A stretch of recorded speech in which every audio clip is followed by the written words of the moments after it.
Marketing అయినా తన బ్రాండ్ని ఎలా పెంచుకుంటుంది, ఇదే మనం ఇప్పుడు చెప్పుకుందాం. వెల్కమ్ టు మై ఛానల్ కేమా టేల్స్.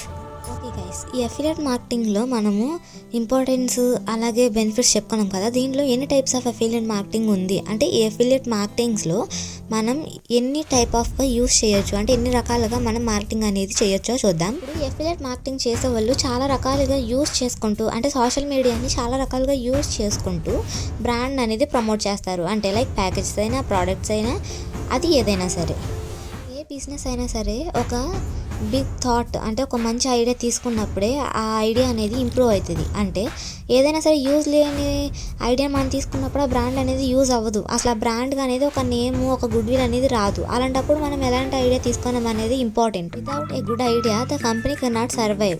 బికాస్ ఆ కంపెనీ బ్రాండ్ అనేది ప్రమోట్ చేసేవారు ఎవరైతే ఉన్నారో వాళ్ళు తీసుకునే డెసిషన్ అంటే లైక్ చూస్ చేసుకునే ఐడియా ఎలా అయితే ఉంటుందో అంటే వాళ్ళ ఫాలోవర్స్ బేస్ మీద వాళ్ళు తీసుకునే నీచే మీద ఆధారపడి ఉంటుంది. లైక్ ఇప్పుడు సోషల్ మీడియాలో పాపులర్ అయిన పీపుల్స్ ఎవరైతే ఉన్నారో వాళ్ళు ఎలా చెప్పినా సరే కంటెంట్ అనేది ఆడియన్స్కి రీచ్ అయిపోద్ది. ఎందుకంటే వాళ్ళని ఎప్పటికప్పుడు ఫాలోవర్స్ చేస్తూ ఉంటారు. కొంతమంది రిటర్న్ తీసుకుంటారు, కొంతమంది వీడియో బేస్ తీసుకుంటారు, కొంతమంది వాయిస్ బేస్ తీసుకుంటారు. అలా అనమాట. They attract to people with their own identity. ఇప్పుడు మనకు ఎలా అయితే ఐడియా వస్తుందో ఆ థాట్ అనేది ఎలా అప్లోడ్ చేయాలి, ఎలా ఇంప్లిమెంట్ చేయాలి. ఇప్పుడు ఏదన్నా బ్రాండ్ని కొలాబరేట్ చేస్తున్నప్పుడు చాలామంది ఎందుకని ఎక్కువ సెలబ్రిటీస్నే తీసుకుంటారు? Because they have their own identity. వాళ్ళకంటూ ఒక నీచ్ అనేది ఉందన్నమాట. అది సెలెక్ట్ చేసుకునే విధానంలో ఉంటుంది. అందుకే all are the type of people. నీ కంపెనీ కానీ నీ సోషల్ మీడియాని నువ్వు ఎలా ఇంప్రూవ్ చేసుకోవాలనుకుంటున్నావు అనేది చూద్దాం మనం. ఇప్పుడు నువ్వు సోషల్ మీడియాలో ఆల్రెడీ ఉన్నావు అంటే నువ్వు ఒక బ్రాండ్ని కొలాబరేట్ చేయడానికి అఫిలియేట్ మార్కెటింగ్లో నువ్వు ఆల్రెడీ జాయిన్ అయ్యి ఉన్నావు. బట్ నీ ప్రెజెన్స్ అనేది ఇంప్రూవ్ అవ్వట్లేదు. ఏం చేయాలి? అప్పుడు మేము అంటే మిమ్మల్ని జాయిన్ చేసిన అప్లైనర్స్ ఎవరైతే ఉన్నారో they have to help to you. వాళ్ళు ఎలా బ్రాండ్ని కొలాబరేట్ చేస్తున్నారు, ఎలా ప్రజెంట్ చేస్తున్నారు, వాళ్ళ ఐడియాస్ని ఎలా పీపుల్స్ని రీచ్ అవుతున్నారు అనేది చూసి అప్పుడు నువ్వేం చేయాలనేది నువ్వు ఆలోచించుకోవచ్చు. So don't worry. Another type వచ్చేసి కూపన్ ఐడియాస్. ఇప్పుడు ఈ ఆన్లైన్ బిజినెస్ యాప్స్ ఉంటాయి కదా, లైక్ మీషో, మింత్రా, అమెజాన్. అందులో ఏంటంటే సమ్టైమ్స్ దే ప్రొవైడ్ ఆఫర్స్ అనమాట. కూపన్ ఐడియాస్ ఇచ్చేసి లేదా టికెట్ ఐడియా ఇచ్చేసి ఏం చేస్తారంటే పీపుల్ని అట్రాక్ట్ చేస్తారు కదా. అది మీకు ఐడియా ఉంటుంది కదా. లైక్ అఫిలియేట్ మార్కెటింగ్ చేస్తూనే ఇంత కమిషన్ అనేది నువ్వు తీసుకోవచ్చు. ఆర్ నువ్వు ఏదైనా షాపింగ్ చేస్తే ఒకవేళ 500 డ్రెస్ మీద 20% ఆఫ్ తీసుకోవచ్చు అని అన్నప్పుడు ఏమైందంటే పీపుల్ అనేవాళ్ళు అట్రాక్ట్ అవుతారు. అంటే అక్కడ ఏం జరుగుతుంది? The grab the people. అంటే వాళ్ళు ఏం చేస్తున్నారంటే అక్కడ పీపుల్ ఐడియాలజీ మీద వాళ్ళు యూస్ చేస్తున్నారు. అలా ఎప్పుడైతే ఒక కస్టమర్ ఆ కూపన్స్ కానీ వాటికి ఏవైతే ఉన్నాయో వాటికి అట్రాక్ట్ అవ్వి అక్కడ తను పర్చేస్ చేస్తే ఏమైతే ఉంటుందో అక్కడ కొలాబరేట్ అయిన పీపుల్కి అఫిలియేట్ మార్కెటింగ్ ఇంత కమిషన్ అనేది ప్రొవైడ్ చేస్తారు అనమాట. అంటే అక్కడ ఏం జరుగుతుంది? వాళ్ళు ఆల్రెడీ సోషల్ మీడియాని యూస్ చేశారు, కూపన్ టైప్ ఆఫ్ అఫిలియేట్ మార్కెటింగ్ని యూస్ చేశారు. అంటే దే ఇంప్రూవ్ దేర్ స్కిల్స్ అనమాట. అంటే వాళ్ళ స్కిల్స్ని యూస్ చేసుకున్నారు, ఇంప్రూవ్ చేశారు, డెవలప్ చేశారు. అంటే మనం ఇక్కడ చూసుకోవాల్సింది ఏంటంటే మనం ఇక్కడ అఫిలియేట్ మార్కెటింగ్లో జాయిన్ అవుతే మన కమ్యూనికేషన్ స్కిల్స్ అయినా మన ఐడియాలజీ అయినా ఎలా సరే డెవలప్ ఎలా చేస్తున్నాం త్రూ యూజింగ్ సోషల్ మీడియా. ఇప్పుడు రీల్స్ స్క్రోల్ చేసే టైంలోనే మనం ఈ ఐడియాలజీ అంతా యూజ్ చేసి అక్కడ పెడితే నీకు అదే కమిషన్ అనేది అఫిలియేట్ మార్కెటింగ్ ఇస్తుంది. అంటే నువ్వు ఉన్న చోటు నుంచే, నువ్వు కూర్చున్న పొజిషన్ నుంచే నీకు మనీ అనేది వస్తుంది. అలాంటప్పుడు నువ్వు ఎంత కంప్యూటర్ నాలెడ్జ్ ఉన్నా లేకపోతే ఎంత స్టడీ ఉన్నా సరే వితౌట్ ఎడ్యుకేషన్ నువ్వు మనీ ఎర్న్ చేస్తున్నావు కదా.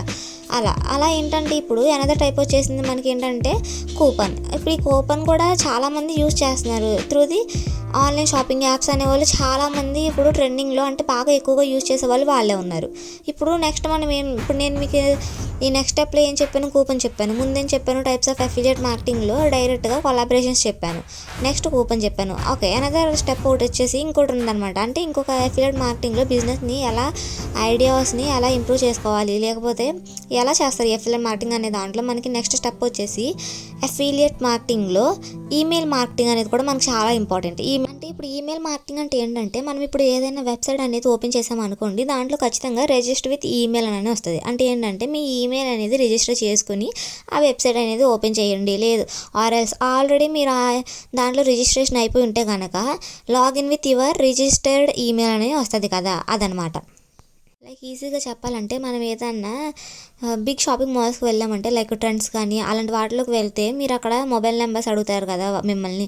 సేమ్ అలానే ఇక్కడ మనం ఏదైనా వెబ్సైట్ అనేది ఓపెన్ చేస్తే మనల్ని ఖచ్చితంగా ఆ వెబ్సైట్ మీ ఈమెయిల్ అనేది అడుగుతుంది అదని. ఓకే, ఇప్పుడు నేను ఈమెయిల్ మార్కెటింగ్ గురించి ఈజీగా ఎందుకు చెప్పానంటే ఈ ఈమెయిల్ మార్కెటింగ్తో ఎఫిలియేట్ మార్కెటింగ్ చేసే వాళ్ళు ఏం చేస్తారనంటే లైక్ సపోజ్ ఇప్పుడు వాళ్ళ దగ్గర ఏదన్నా కూపన్ ఆఫర్స్ పెట్టినా ఆర్ఎల్స్ ఏదన్నా డిజిటల్ మార్కెటింగ్లో లైక్ ఏదైనా సరే వాళ్ళు మీకు చెప్పినట్లు సంథింగ్ ఆఫర్స్ పెట్టినా అంటే లైక్ ఏదన్నా ఫోన్ వాళ్ళు సేల్ చేస్తుంటే కనుక దాని మీద 20% ఆఫ్ సేల్స్ పర్సెంటేజ్ అంటే ఆఫర్ ఇచ్చిన లైక్ 20,000 ఫోన్ మీకు 18,000కే వస్తుంది. అలాంటి ఏమన్నా ఆఫర్స్ పెట్టినప్పుడు వాళ్ళు ఏం చేస్తారంటే రిజిస్టర్స్ ఈమెయిల్కి వాళ్ళు మెయిల్స్ పంపించేస్తారు.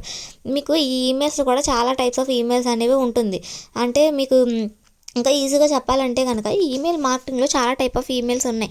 నేను ఆ ఈమెయిల్ మార్కెటింగ్ గురించి మీకు ఫర్దర్గా అనదర్ వీడియో చేస్తాను. పర్టికులర్గా ఈ ఈమెయిల్ మార్కెటింగ్ అనేది అఫిలియేట్ మార్కెటింగ్లో ఎలా యూజ్ అవుతుందనంటే ఈజీగా కొలాబరేట్ విత్ పీపుల్ అని చెప్పొచ్చు. ఎందుకంటే ఇప్పుడు నవేడేస్ కానీ ఎప్పటి నుంచైనా సరే ఈమెయిల్ ఉన్న ప్రతి ఒక్కరు ఆల్రెడీ ఎక్కువగా చెక్ చేసుకుంటారు వాళ్ళ మెయిల్స్ కానీ లేదా వాళ్ళు ఎక్కువగా ఓపెన్ చేసేది అయితే సోషల్ మీడియాని. సో వాళ్ళు ఏంటంటే ఈజీగా లైక్ థరోలీ మెయిల్స్ అనేవి చెక్ చేసుకుంటూ ఉంటారు. మరి అలాంటప్పుడు ఈ ఈమెయిల్ మార్కెటింగ్తో అఫిలియేట్ మార్కెటింగ్ వాళ్ళు ఏం చేస్తారంటే ఆల్రెడీ మెయిల్స్ అనేవి సెండ్ చేసేస్తారు కదా. అప్పుడు ఏం చేస్తారు, పీపుల్ ఎవరైతే ఈ మెయిల్స్ ఓపెన్ చేసుకుని ఆల్రెడీ చూసుకుని ఉంటారో వాళ్ళకంటూ ఒక అట్రాక్టివ్నెస్ అనేది కలిగిద్ది. లైక్ ఏంటంటే ఓహో ఈ ప్రోడక్ట్ మీద మనకి ఇంత ఇప్పుడు సేల్ నడుస్తుంది అంటే లైక్ ఇంత ఆఫర్ నడుస్తుంది, మనం ఇప్పుడు పర్చేస్ చేయొచ్చు అని చెప్పి వాళ్ళకి ఒక ఇది అనేది వస్తుంది అనమాట. సో అప్పుడు ఏమైతే ఈ ఈమెయిల్ మార్కెటింగ్ చేసే వాళ్ళకి చాలా యూజ్ అవుద్ది అనమాట. అలాగా ఈమెయిల్ మార్కెటింగ్ చేసే వాళ్ళు ఎవరైనా సరే రిజిస్టర్డ్ ఈమెయిల్ చేసుకున్న పీపుల్కి ఈజీగా బ్రాండ్స్ అనేవి కొలాబరేట్ చేస్తూ ఆఫర్స్ అనేవి సెండ్ చేస్తూ ఉంటారు. అలా ఈజీగా ఈ 3 టైప్ ఆఫ్ అఫిలియేట్ మార్కెటింగ్స్ని యూజ్ చేసుకుంటూ స్ట్రాటజీస్ని యూజ్ చేసుకుంటూ మనీ అనేది గెయిన్ చేసుకుంటున్నారు ఎవరైతే ఈ అఫిలియేట్ మార్కెటింగ్లో పీపుల్స్ అనే వాళ్ళు ఉన్నారు. సో ఈ అఫిలియేట్ మార్కెటింగ్ వల్ల ఎటు చూసినా మనకి బెనిఫిటే తప్ప ఎలాంటి లాస్ అనేది లేదు. సో ఇలా మనకంటూ చాలా యూజెస్ అనేవి అఫిలియేట్ మార్కెటింగ్తో ఉన్నాయి. మీకు కూడా ఇలాంటి వీడియోస్ ఇంకా నచ్చితే కనుక లైక్ చేయండి, షేర్ చేయండి, కామెంట్ చేసేయండి. నేను thank you so much for your watching. Please ఖచ్చితంగా మన ఛానల్ని లైక్ చేయండి, షేర్ చేయండి అండ్ కామెంట్ చేసేయండి. ఇంకా మీకు ఎలాంటి వీడియోస్ కావాలో నాకు కామెంట్ చేయండి. Do subscribe.